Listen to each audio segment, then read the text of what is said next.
Ever opened your banking app, saw a $200 credit limit, and wondered if it was a typo? It feels like a total slap in the face, but there's actually a method to the madness.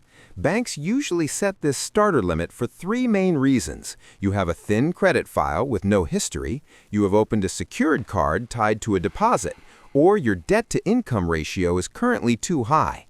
Think of it as financial training wheels. The biggest trap with a small limit is how easily it can tank your credit score. If you spend just $60, you are already at 30% utilization, the maximum recommended ceiling. If you push it to $180, your score can plummet dozens of points in a single month because the system sees a nearly maxed out card. To see the fastest growth, aim for ultra-low usage.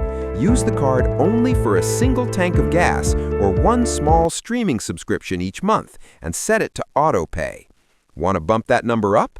Most issuers review accounts every 6 to 12 months. To prove you are ready, spend a small amount and pay it off in full every single month.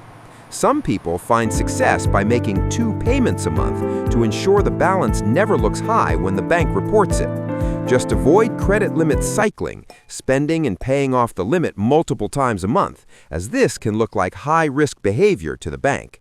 Stay disciplined, keep your spending under 10% of the limit, and that $200 starter card will pave the way for a much higher limit in the future.